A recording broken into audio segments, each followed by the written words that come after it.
Hi there, I'm Lynn Branley of LWS Lynn Wardrobe Sews, and today I'm going to do my very first sew along with you for my very first Know Me pattern, number 2069.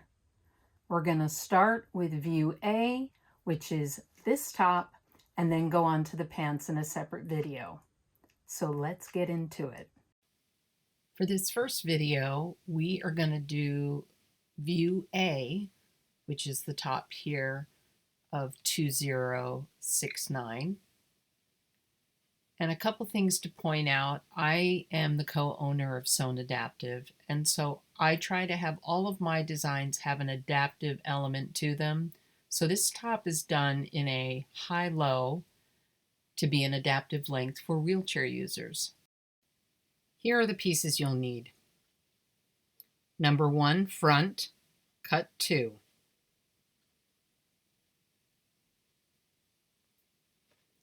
Number 2, middle front, cut 2.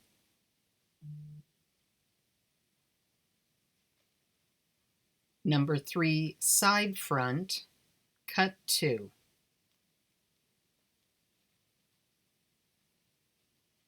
Number 4, back, cut 1 on the fold.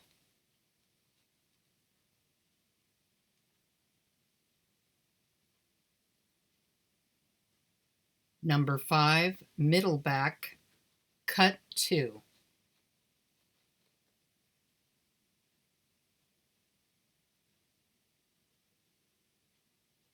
Number 6, side back, cut 2.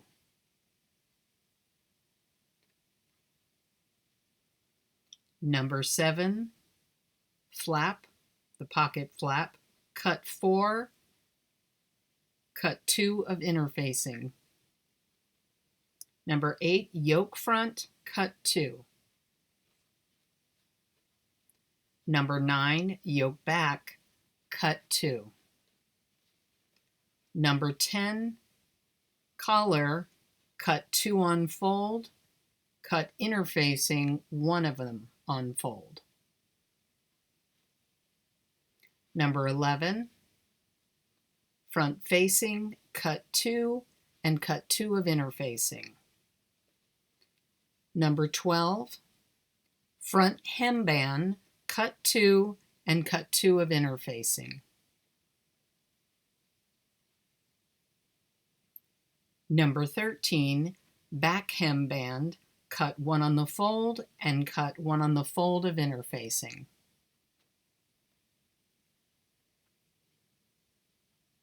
Number 14 is your sleeves, cut 2.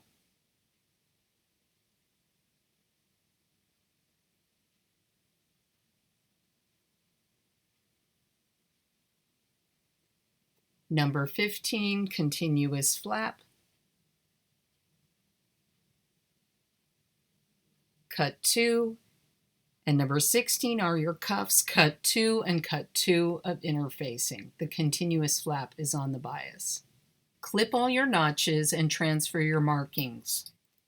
There are multiple weights of fabric suggested.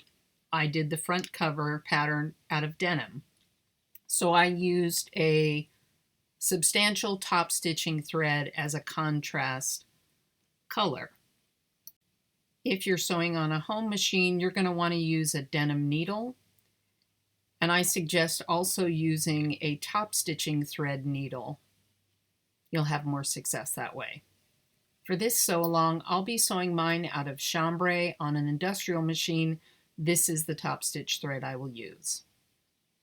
The notions that you will need for this project are 10 5/8 button.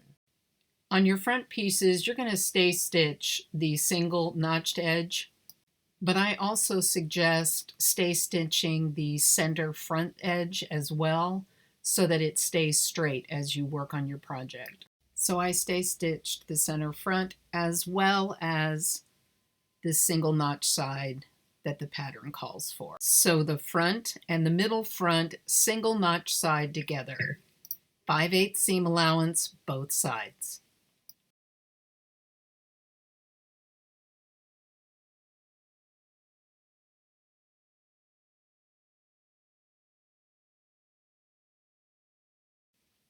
Now stay stitch the free side of the middle fronts.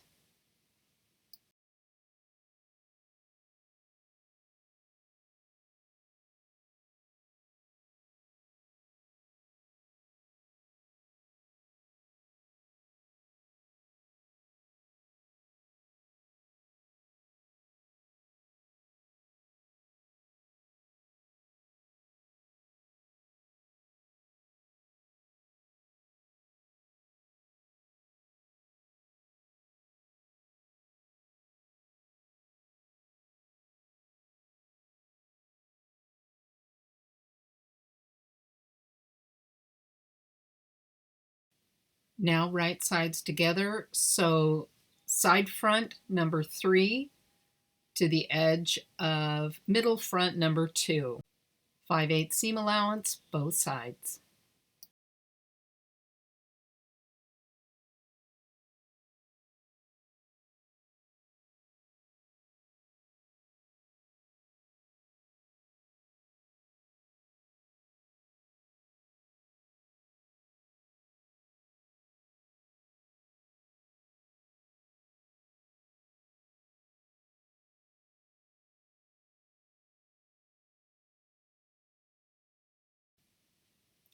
This is what your 3 front pieces sewn together look like. After I sew them together, I overlock the seam allowances and then I press those seams forward. Now I change my top stitching thread on my machine, and I'm going to sew 2 rows on each seam. I'm going to start with a 1/16 of an inch from the seam all the way down on all the seams, and then I'll come back and do another one at a 1/4 inch.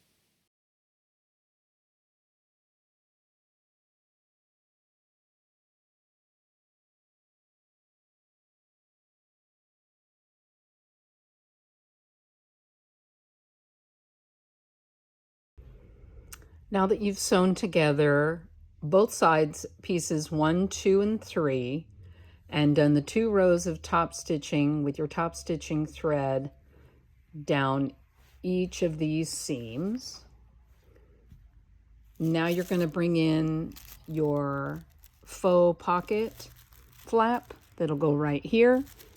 So take these pieces, sew them right sides together, turn it out, press, and do 1 row of top stitching around the edge.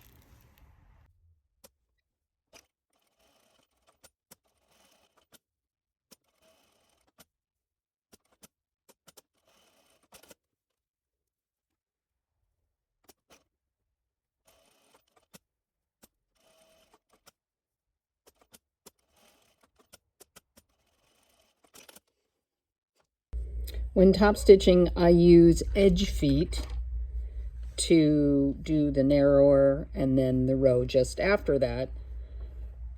On the pockets, you only do 1 row and you do it a 1/4 inch, so I'm using the 1/4 inch edge foot.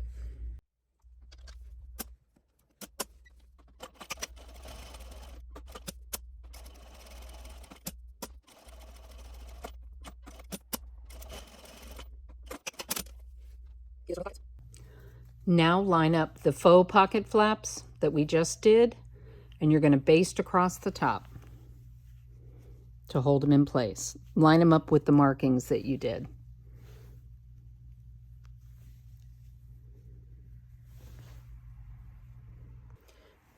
Now you're going to take piece 8, which is the front yoke of the top. You're going to match the notches, pin it in place, and sew 5/8 on both sides.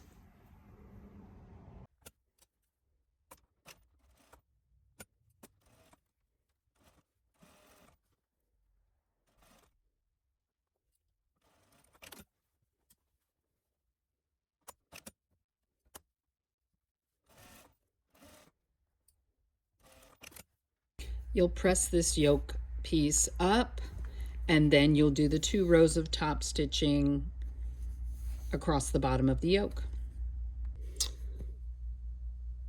You're going to top stitch 2 rows at the top of the front yoke, one at a 1/16 and another at a 1/4.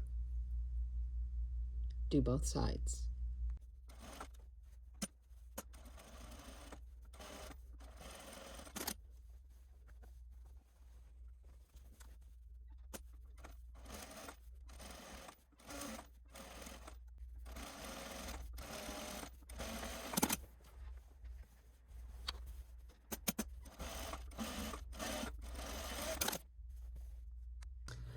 Now you have your two front pieces assembled and top stitch. We're going to put those aside. And now we're going to start working on the back. This is the very center back piece, piece number 4. You are going to stay stitch on both sides. After you've done that stay stitching on piece number 4, the back, then you're going to take the middle back piece, number 5, matching up the 3 notches on the sides of piece number 4. You're going to sew 5/8 all the way down. You're going to do it for the other side of the middle back, number 5, down that seam. You're going to press it open. Okay, so you've now sewn the 2 middle back pieces, number 5 to number 4, and you stay stitch the outer edge. You press the seams towards the middle of the back, and I like to overlock the edges of my seams. You could do a flat felt seam if you were so inclined. That would double as doing your top stitching, but I overlock and then go back and top stitch. So now we're going to add piece number 6, which is your side back.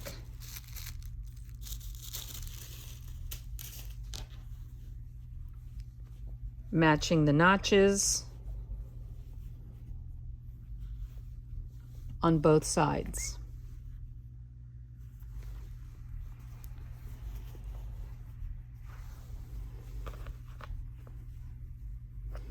So you'll go down here, overlock, press to the center.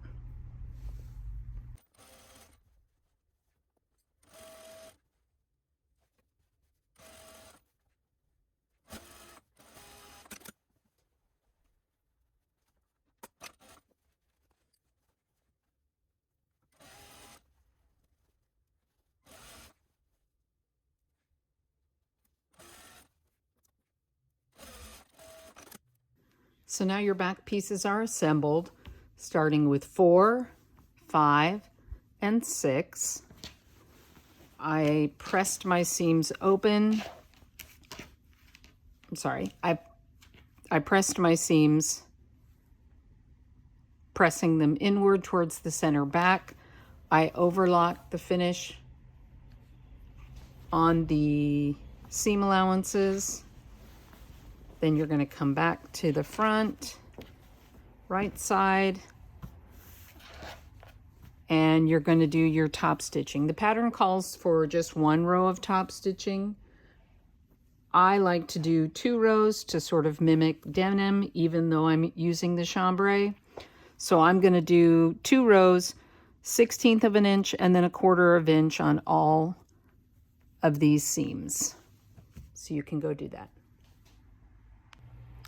Now that you've completed all your top stitching across the back piece, you're going to take piece number 9, which is the back yoke, and you're going to take one of them and you're going to do right sides together,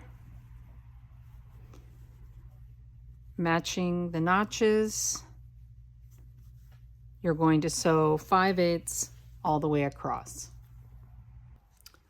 So now you've sewn the back yoke to the right side of the back piece. Now you're going to turn it over, and the back yoke facing, just like you did on the front, you're going to line up the notches. You're also going to press up the shoulder seams, and then you're going to attach it right at the same place This will give you kind of a sandwich.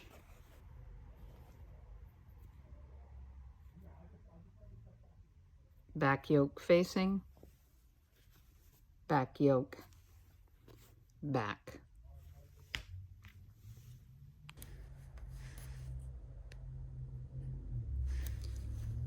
So now you're just going to baste the back yoke facing to the seam allowance of the back and the back yoke.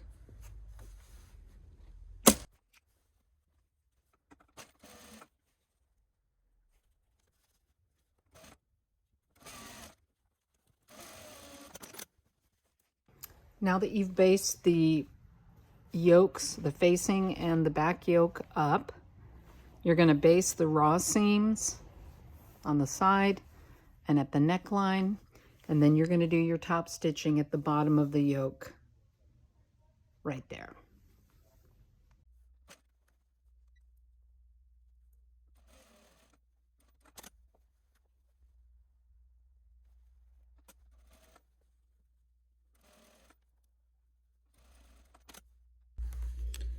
You're leaving these open. This is the back facing with the seam pressed up. And this is the front yoke. Leave those parts open, but you should have basted the sides and the neckline. Now I'm going to top stitch.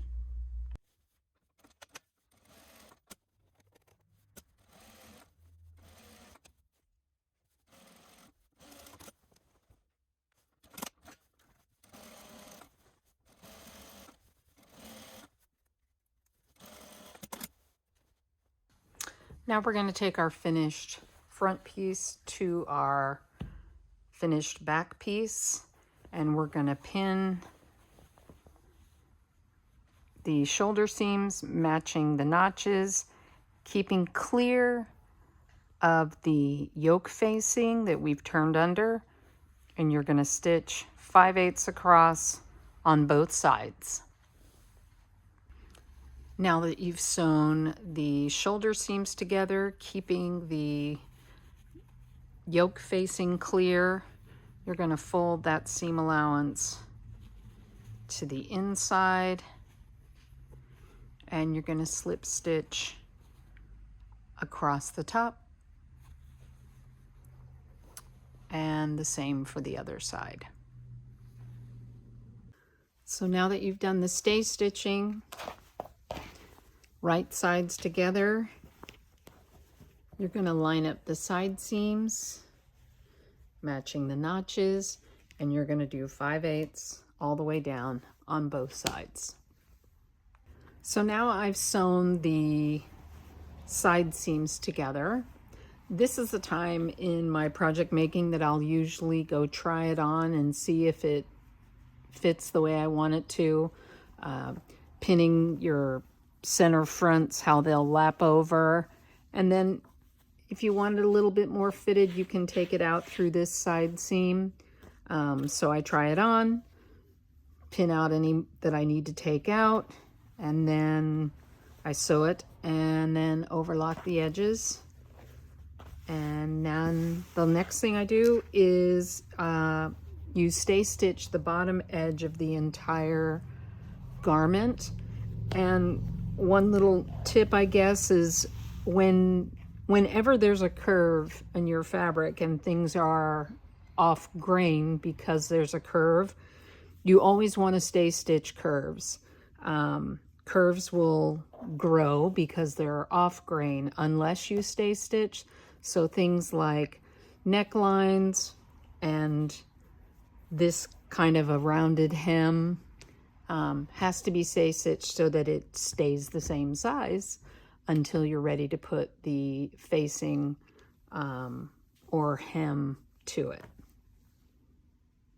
So now we're going to assemble the hem band with piece 13, which is the back hem band, and piece 12, which is the front hem band. And you are going to match the markings of the front to the back, and your little marks that you put off the pattern, and you're going to match up the notch, and you're going to sew across here, and then this gets pressed up and looks like that.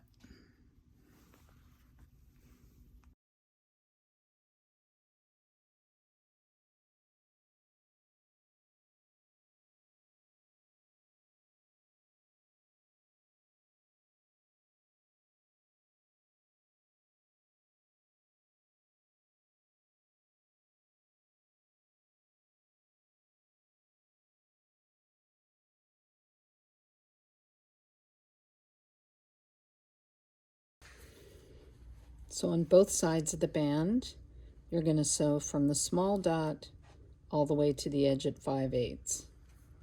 Do this on both sides.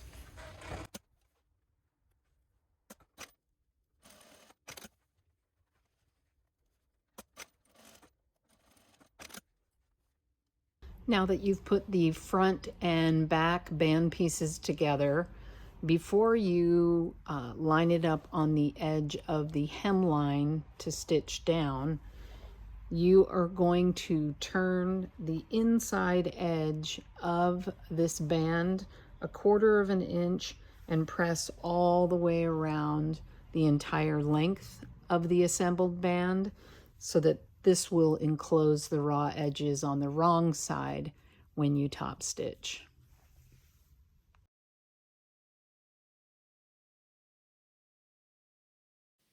So the hem band to the bottom of the garment, 5/8 inch, all the way around.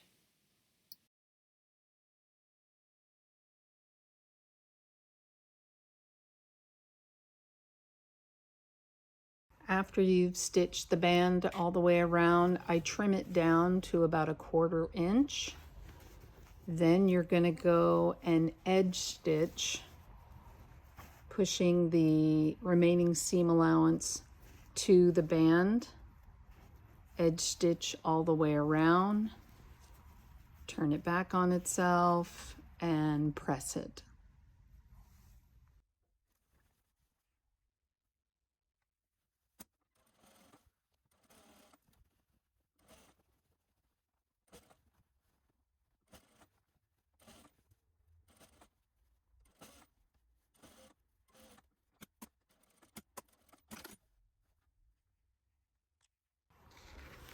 So now I have sewn the band on, I have edge stitched and pressed it to the wrong side of the garment. You're going to baste the center front edge of the band down on both sides, and then I'm going to top stitch 1/16 of an inch just inside the band all the way around the perimeter of the band at the hem.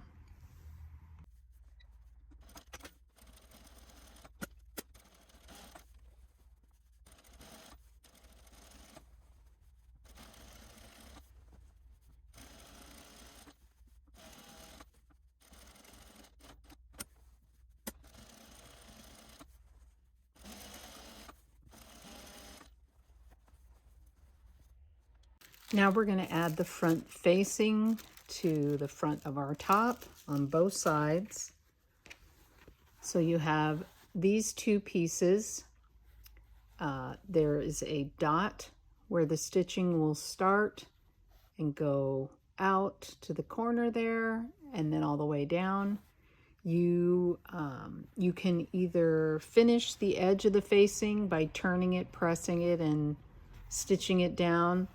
I just overlocked it, but you'll want to clean up that edge before you apply it. You're also going to fold down the top shoulder edge and press 5/8 as well as at the bottom. And then we will line these pieces up, matching that dot.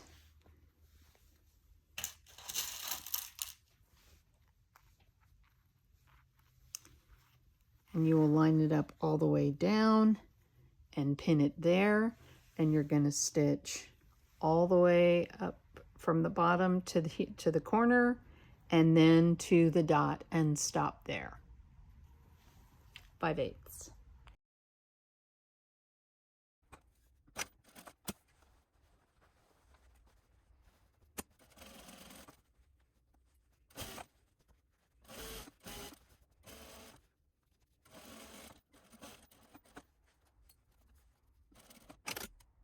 On both sides of this front facing, you're going to clip to that large dot at the top. You're going to clip to it, but not through the stitching.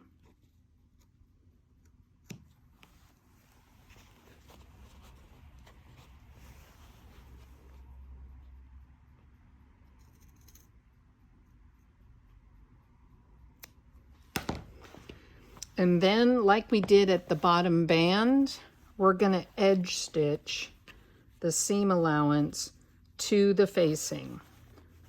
So a 1/16 of an inch, you'll edge stitch all the way down and to there. This part gets tricky at the corner. You're probably good just to go up to the corner so that you turn it out. When you turn it wrong sides together, you'll press it, and then you're going to tack the bottom of the facing to the hem, hand stitched, as well as the shoulder seam. The top of the facing, hand stitched to the shoulder seam once it's turned to the wrong side and pressed. So now that you've slip stitched the top of your front facing to the shoulder seam, and the same with the bottom of the front facing to the hem band, you're going to stay stitch from the shoulder seam to right where you made that clip through all the layers so that we'll be ready to add the collar.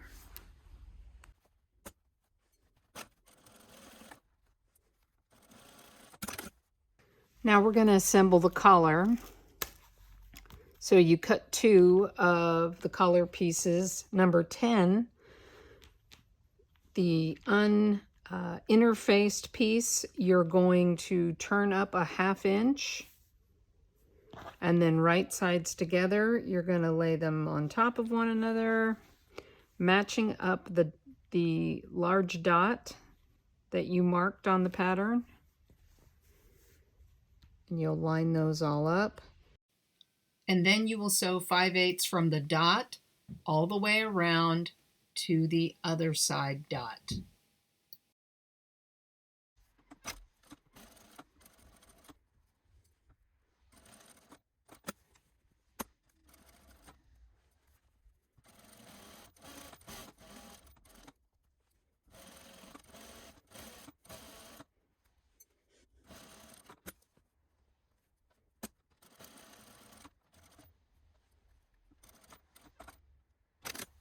Now you're going to trim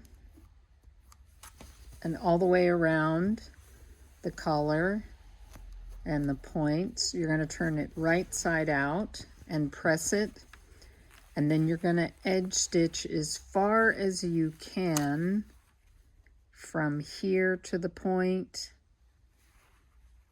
and then from about there probably all the way around, and treat the other side, the other point, the same way. So now you edge stitch the seam allowance of the collar to the interface collar piece. You'll go up the sides as far as you can go into the point, all the way down the long side of the collar, and then go up the other side of the point as far as you can go. So now you're going to pin the collar to the right side of the body of the garment at the neckline. You're going to match all the dots, the large dot that was here at the front, the dot that is at the shoulder seams on both sides. I put one at the center, and then again over here at the large dot. If while sewing this doesn't match up, or you're worried that it doesn't match up, you can clip to the stay stitching and give yourself a little more room that way, but it fits pretty good. When you do your stitching, so you'll stitch from the large dot basically to the large dot, just keep that upper collar free. So you're just going through the back part of the collar through the entire neckline.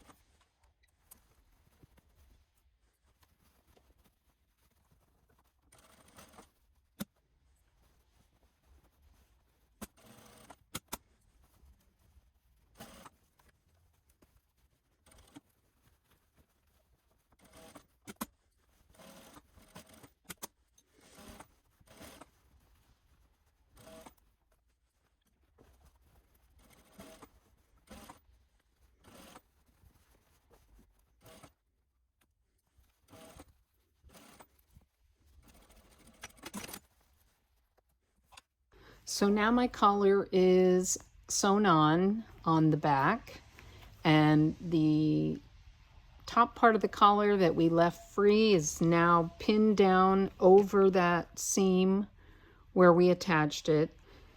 And now you can stitch in the ditch on this side, just barely catching this edge to close up that collar. What I'm going to do is I'm actually going to top stitch with the contrast top stitch on my collar. So I'm going to just do this all the way around.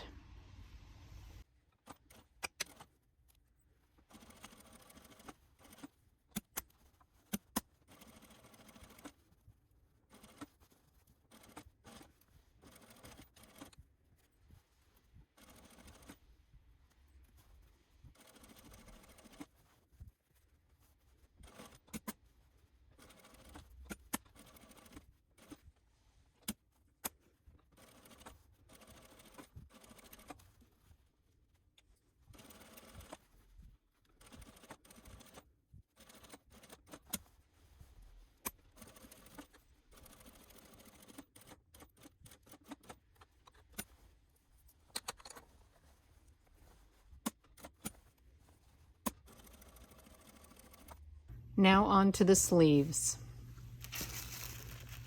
So you have the sleeve pieces, you cut 2 of 14, and you've put all the markings on your self pieces.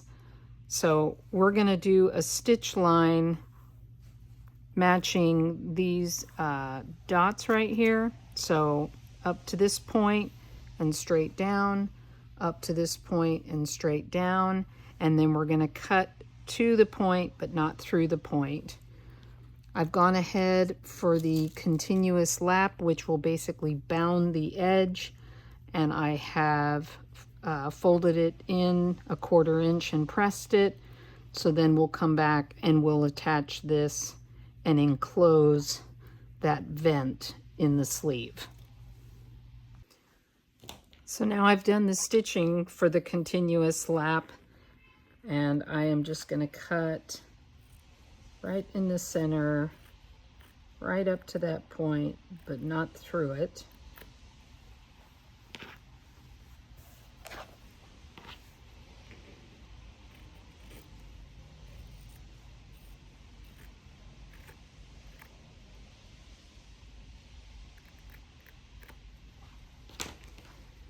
And then I'm going to take the continuous lap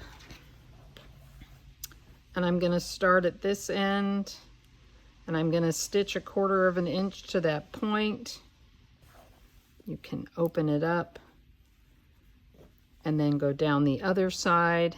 Because it's on the bias, it could kind of grow and stretch, so just be mindful of your easing as you go. And then you do the other side. So right sides together,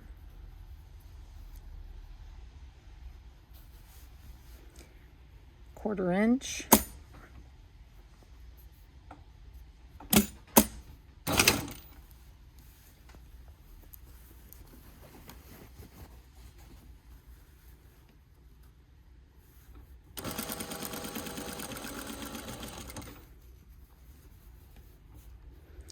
All the way to the point. And then you're going to flip it around. I like to pull that kind of straight back so it kind of has, it's like you're sewing a straight line, but you're going over that point.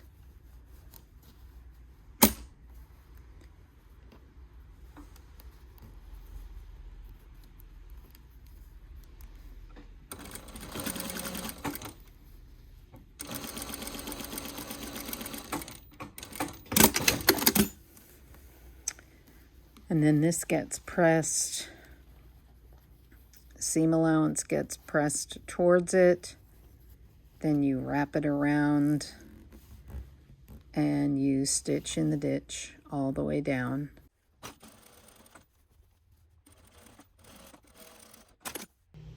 So at the top of the cap of the sleeve, we're going to make these pleats to either side of the center point.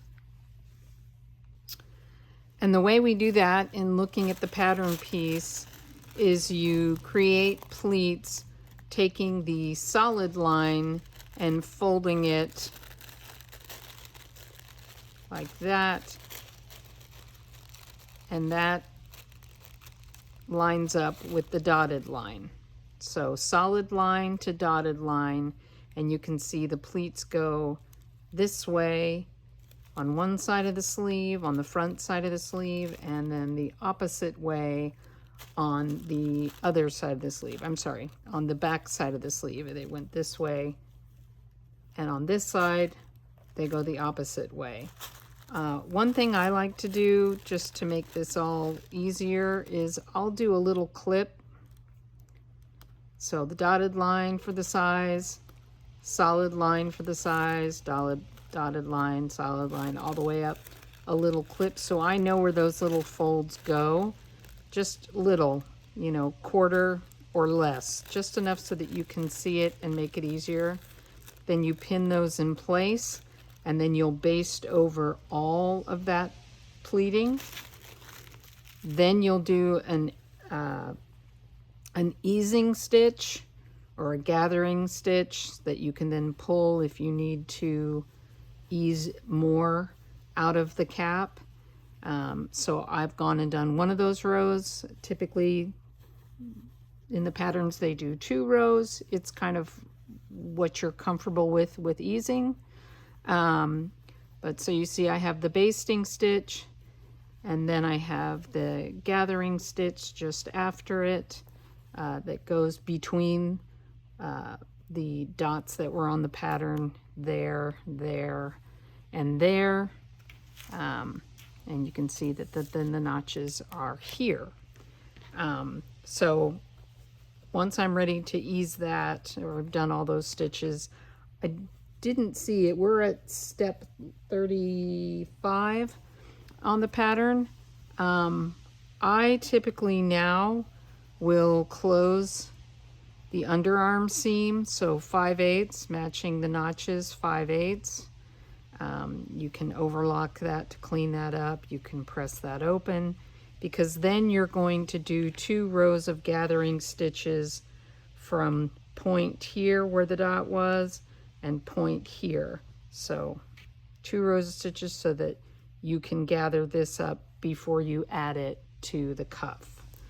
So pin out your pleating, baste those pleats in place, do 2 rows of the gathering stitch, right sides together.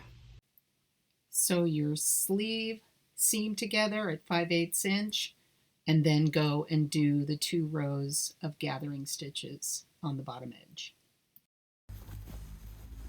So at the bottom edge of your sleeve, you're gonna sew 2 rows of gathering stitches all the way around between the continuous lap.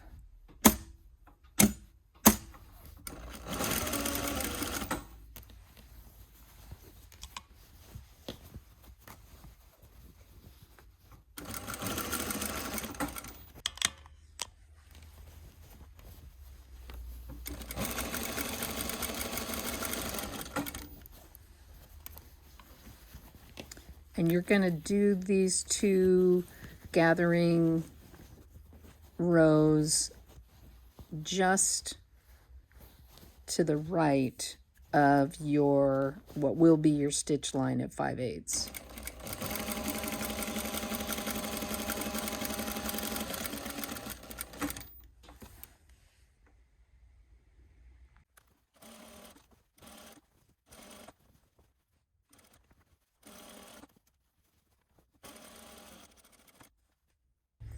You're going to draw up these gathering stitches all the way around until the finished circumference is the length of your cuff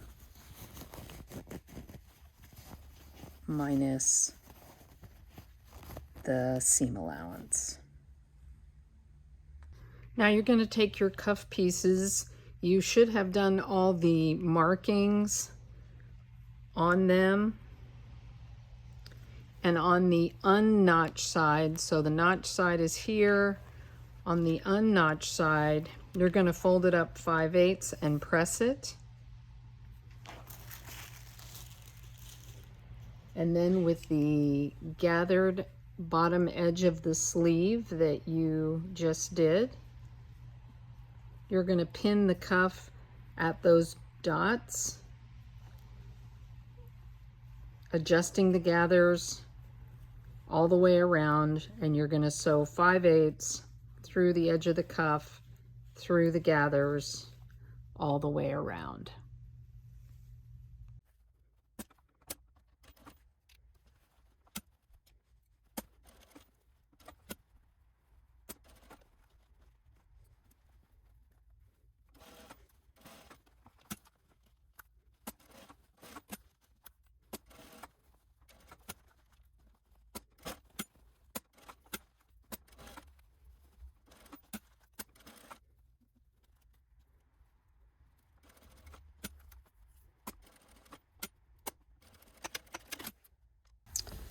Now you're going to fold the cuff back up, right sides together on both ends.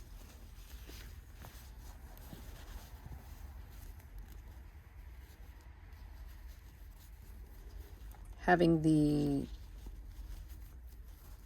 gathering and the seam allowance face down. So you'll line those up. And you're going to sew right along the edge of the continuous lap.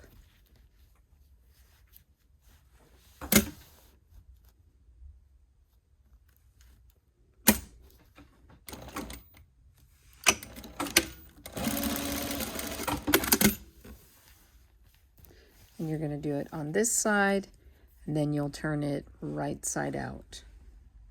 So now I've sewn the ends, I've trimmed them down, turned it right side out. This is the inside.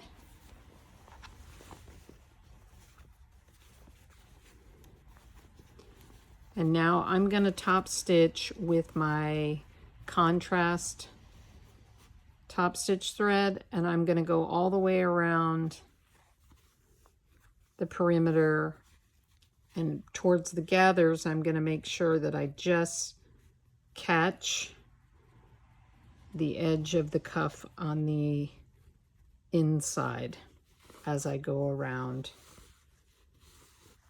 the edge of the gathers.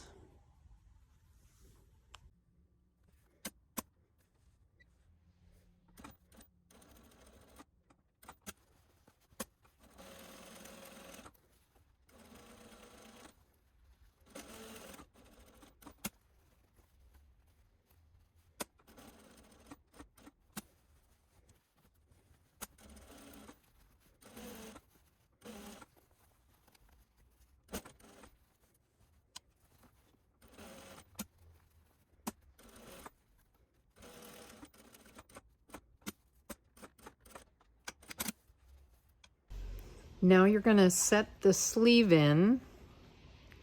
So right sides together, you put your sleeve through the armhole, matching up the underarm seams, the notches, and the dots that you marked. You'll manipulate your easing if need be, and then you're going to sew all the way around through both layers for both sleeves.